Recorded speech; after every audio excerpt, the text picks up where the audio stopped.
as always with the Baseball Hall of Fame, we love to focus. A lot of people like to focus on who got in, but mostly everybody apparently likes to focus on who got snubbed.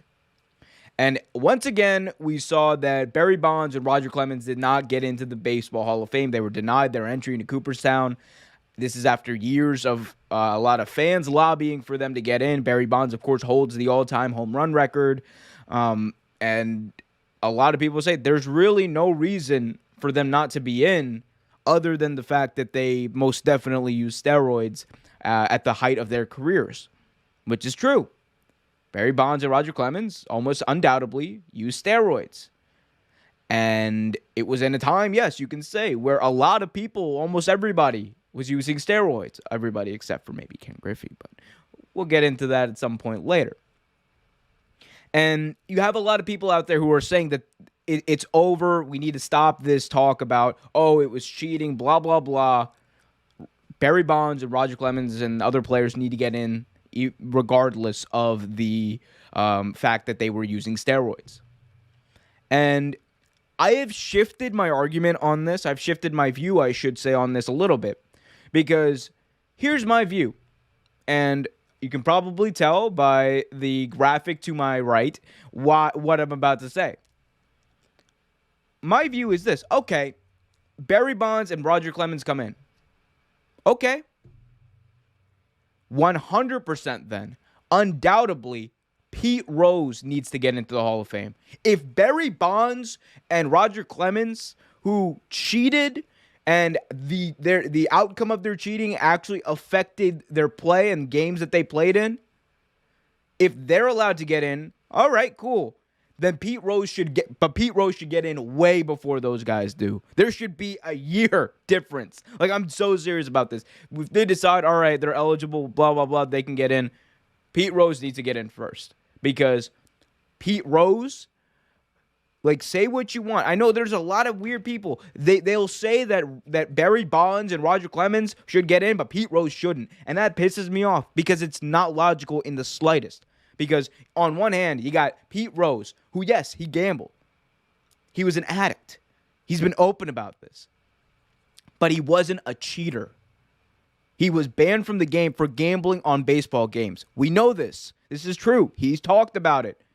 But at no point was he cheating. He never bet against the Reds, meaning he never threw a game.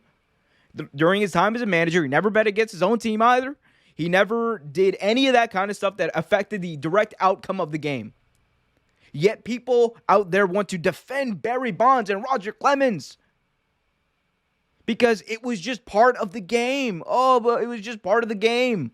But they had the audacity to say someone like Pete Rose, who's a Hall of Famer, look at his career.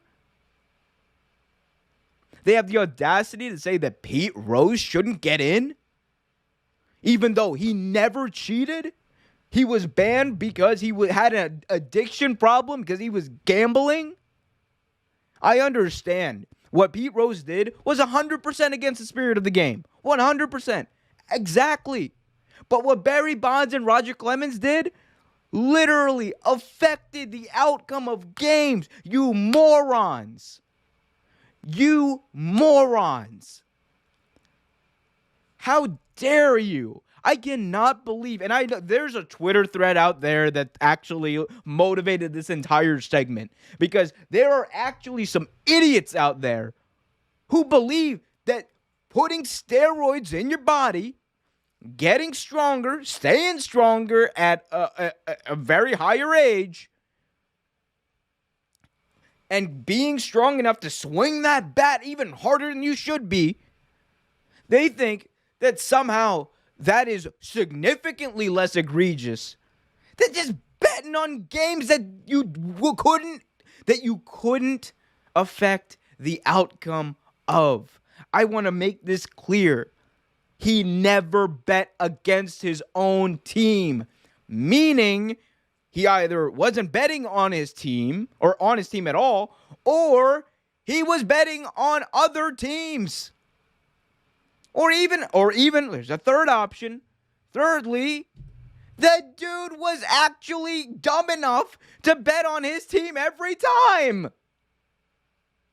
Which, hey, against the spirit of the game, of course. But cheating? I don't get that. It's not true. That's why I don't get it. It's not true. My G. It's just, that's the thing too. And that's why, here's the thing. I won't move on it. Until other people move on it, I won't move on it. If Barry Bonds and Rodger Clemens get in, okay. But Pete Rose needs to be right there in the conversation. Because his offense was significantly less egregious. His offense was significantly less impactful on the game and his play and his records and his tenure as a manager, all of that. So, I don't know. I don't know why people want to make this huge case for someone like Barry Bonds, who everyone knows the dude did steroids. Come on. Everyone knows he did. And everyone knows that it helped him be better than everyone else. Yes, he was very, very talented. He probably would have been in the Hall of Fame regardless.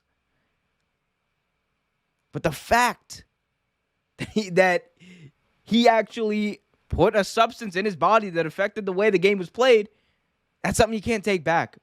Thanks for watching this video from Real Take Sports Talk. Remember to like, share, subscribe, hit that notification bell so you get notified whenever a new video is released. Also, remember to check out our live show every single Thursday at 8 p.m. right here on the YouTube channel. And remember, keep it real.